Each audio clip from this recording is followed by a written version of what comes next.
Bonjour mes frères et sœurs, que la grâce et la paix du Seigneur soient avec chacun d'entre nous. Dieu nous aime tellement et que vraiment son amour en réalité dépasse tout autre amour. Voyez, lorsque nous lisons dans Psaume chapitre 8, le verset 5, il est dit: qu'est-ce que l'homme pour que tu te souviennes de lui, et le fils de l'homme pour que tu prennes garde à lui. En réalité, lorsque nous nous regardons, nous ne sommes rien devant le Seigneur. Mais par son amour, il nous accorde sa grâce et ne cesse de nous enseigner. C'est pour cela, ce matin encore, nous allons vraiment nous mettre dans la parole de Dieu. Mais bien avant cela, nous allons souffler un peu dans la louange. Que le Seigneur nous bénisse.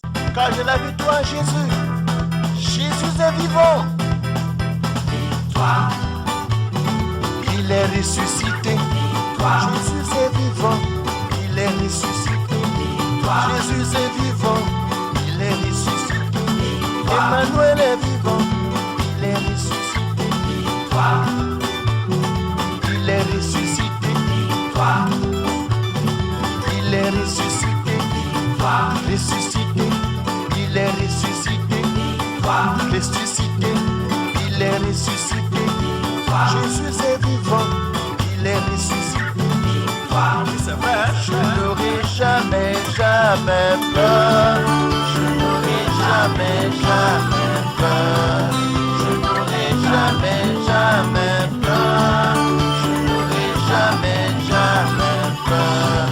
Je n'aurai jamais, jamais peur. La pluie et le vent souffleront. Satan se déchaînera. Mais ma maison est en Jésus. Je n'aurai jamais, jamais peur.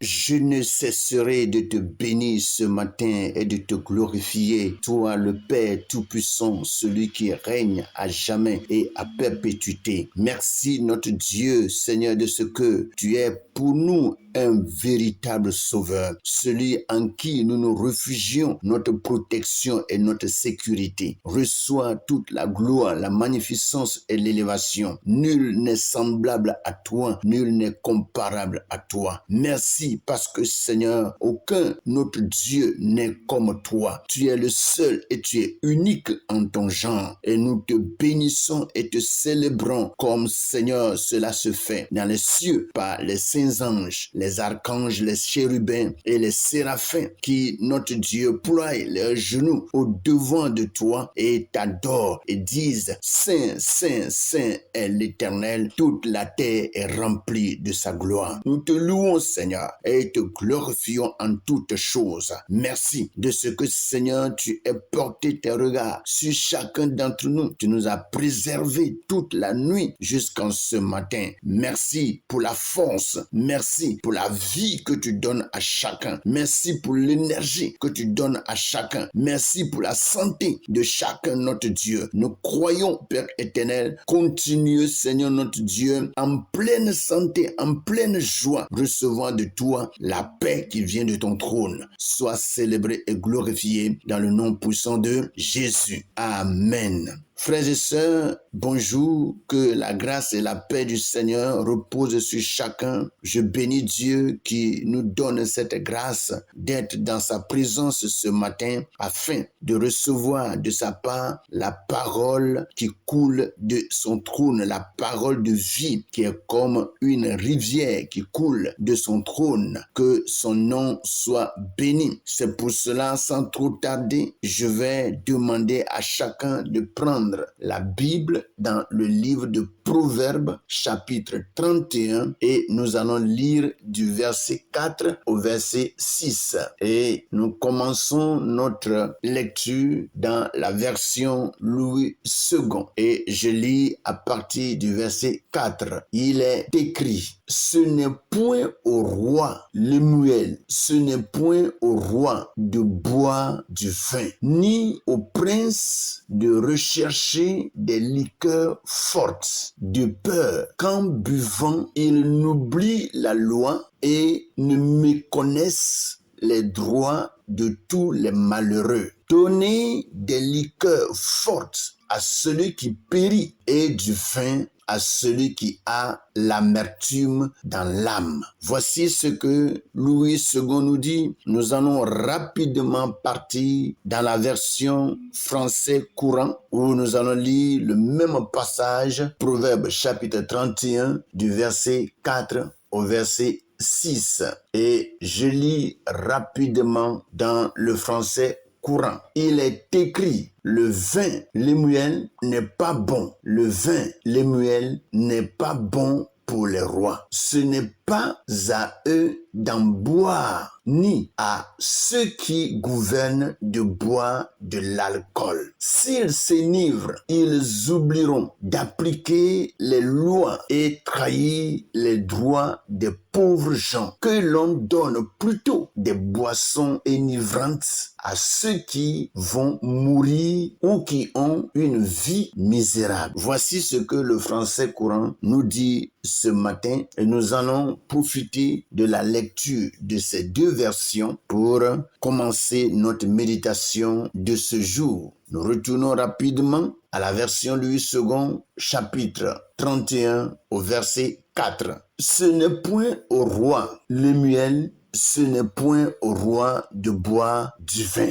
Lorsque la maman était en train de donner les conseils, effectivement, ce conseil concernait seulement son fils. Mais il a fallu que, par la puissance de Dieu, elle puisse généraliser le problème en parlant des rois au lieu de seulement Lemuel, son fils. Et il dit clairement, il dit ce n'est point au roi. Ça dit en réalité, c'est formellement défendu. Quand on dit ce n'est point, on dit point, c'est à jamais. Ce n'est point au roi. Lemuel, c'est-à-dire il s'adressait à Lemuel là, mais parlant de tous les rois. Ce n'est point au roi de boire du vin. Pourquoi elle dit ceci? Et elle continue à dire ni au prince de chercher des liqueurs fortes. Parce que lorsqu'en réalité un roi boit du vin, ou soit de l'alcool, ou soit de la liqueur forte, il y a vraiment des conséquences qui surviennent. Non seulement que le roi est en train de détruire sa vie par l'alcool,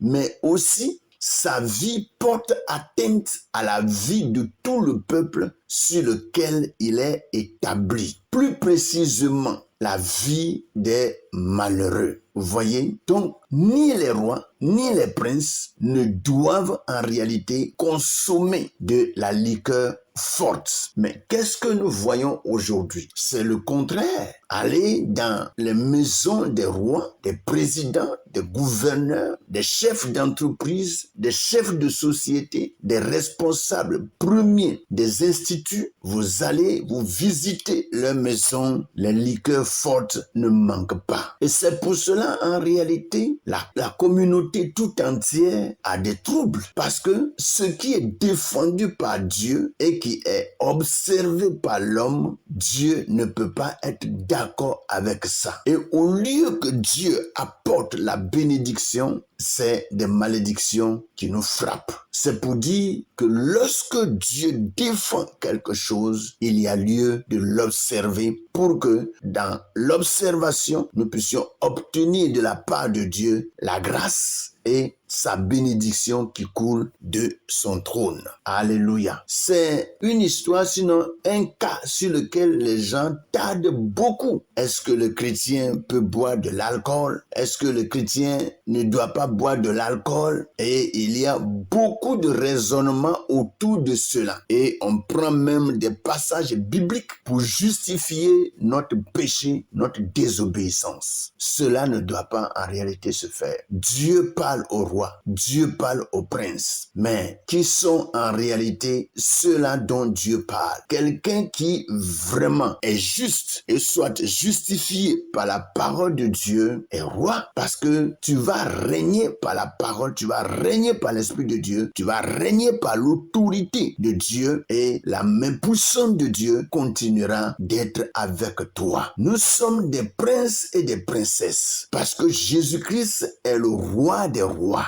Et lui étant le roi des rois, nous sommes ses enfants, nous sommes ceux-là qui l'ont accepté comme Seigneur et Sauveur, nous sommes devenus ses enfants. Nous sommes devenus des hommes et des femmes qui sont sortis de ses entrailles. Alléluia. Nous sommes des princes et des princesses. Et la Bible dit que ce n'est point au roi Lemuel, ce n'est point au roi de boire du vin, ni au prince de rechercher des liqueurs fortes. Non seulement qu'il cherche, mais il recherche des liqueurs fortes. Mes frères, si vraiment quelqu'un est attaché à la liqueur forte, il est mieux de se détourner de la boisson, de l'alcool et avoir une vie saine que de détruire ta vie très tôt. Vous savez que l'alcool détruit. Nous le savons tous. Il y a des gens qui disent c'est de l'apéritif. Je peux pas trop aller là-dessus parce que je n'ai pas assez de temps pour en parler. Seulement, veillons sur cette parole et ne touchons pas en réalité à l'alcool. Et Dieu nous bénira pleinement parce qu'il y a des conséquences. Et les conséquences sont lesquelles? Il dit, la maman de Lemuel dit, de peur qu'en buvant, il n'oublie la loi et ne méconnaisse les droits de tous les malheureux. Donc, si les princes, les rois se livrent à la boisson forte, se livrent à la liqueur forte, ils vont méconnaître, ils vont mal connaître les droits de tous les malheureux. Oui, Dieu en réalité a plus ses regards sur les malheureux plutôt que sur les gens qui sont riches et qui sont en un bon point et qui disent qu'ils n'ont pas besoin de Dieu pour vivre. Dieu pose ses regards sur les malheureux. Pour quelqu'un qui est malheureux, Dieu vient toujours à son aide. Et Dieu a fait des lois, des droits pour protéger les malheureux, pour protéger ceux qui sont pauvres, selon le français courant. Vous voyez? Il dit, s'ils s'enivrent, ils oublieront d'appliquer les lois et trahiront les droits des pauvres gens. Ils vont trahir les lois des pauvres gens. Ils vont trahir les droits des pauvres gens. Vous voyez? C'est-à-dire, au lieu de donner droit à un pauvre, ils vont vraiment donner droit à un riche et mépriser le pauvre. Et Dieu n'est pas d'accord avec ces choses. Mes frères, prions vraiment pour nos rois, prions pour nos princes, prions pour nous-mêmes, pour que vraiment la puissante main de Dieu nous garde, nous préserve contre la force, vous voyez, pour ne pas mépriser ou bien méconnaître les droits des malheureux et trahir les lois de l'Éternel. Que Dieu nous bénisse. Il dit, voici ceux à qui il faut donner la boisson forte. Et il est dit, le verset 6, donnez des liqueurs fortes à celui qui périt et du vin à celui qui a l'amertume dans l'âme. Pour quelqu'un qui périt, quelqu'un qui va vers la mort, le français courant nous dit que l'on donne plutôt des boissons enivrantes à ceux qui vont mourir. Quand on voit quelqu'un qui va vraiment mourir, ou soit qui est en train de se débattre, se mortifie avant de mourir, la Bible dit, voilà quelqu'un à qui il faut donner de la boisson forte. On lui donne la boisson forte, il est enivré et dans son sommeil, il s'en va doucement, sans toutefois trop se fatiguer ou soit se blesser. Alléluia. Vous voyez, quand Dieu parle, Dieu sait pourquoi. Il dit que l'on donne plutôt des boissons enivrantes à ceux qui vont mourir. Et quand on parle à ceux qui vont mourir, il y a aussi ceux qui ont méprisé la parole de Dieu, qui ont refusé la parole de Dieu. Cette parole qui dirige leur vie. C'est-à-dire, si tu refuses la parole et tu ne veux pas que la parole contrôle, dirige et soutienne ta vie, c'est que tu es en train de mourir. Tu es en train de mourir. Et si tu es quelqu'un comme ça, et puis tu prends de la boisson enivrante, il faut savoir que tu es sur le chemin de la mort. Et il serait mieux pour toi de t'en détourner que de continuer là-dedans avec tes raisonnements. Que vraiment le Seigneur nous assiste et intervienne dans la vie de chacun. Alléluia. Vous voyez, que l'on donne plutôt de boissons enivrantes à ceux qui vont mourir ou qui ont une vie misérable. une vie misérable. Ceux qui ont une vie misérable. Louis II nous dit que c'est des gens qui ont de l'amertume dans leur cœur. Vous voyez? Il dit donnez des liqueurs fortes à celui qui périt et du vin à celui qui a l'amertume dans l'âme. Quand des fois on a l'amertume dans l'âme, on peut toutefois être saisi par une crise cardiaque, tomber et mourir. Et quand c'est comme ça, la Bible dit qu'il faut donner de l'alcool à ce dernier ou bien à cette dernière. Donc, ce n'est pas en réalité pour faire du bien à la personne. Et c'est pour cela, mes frères et sœurs, il est mieux de se détourner de l'alcool. Regardez comment des gens se sont donnés à l'alcool et regardez leur état. Pour ceux qui sont vraiment riches, quand ils boivent, ils mangent bien et ils sont toujours en un bon point pour continuer dans leur péché. Vous voyez? Mais pour le misérable, des fois, il y a des gens qui boivent, ils savent même pas ce qu'ils vont manger. Et tu vois, leurs joues sont enflées. Non, mes frères, que le Seigneur nous aide et que sa grâce, sa paix repose sur chacun d'entre nous. Soyez bénis au nom puissant de Jésus et passez une bonne et merveilleuse méditation avec le Seigneur. Passez un bon dimanche avec le Seigneur Jésus. Un bon culte à chacun d'entre nous au nom de Jésus. Amen.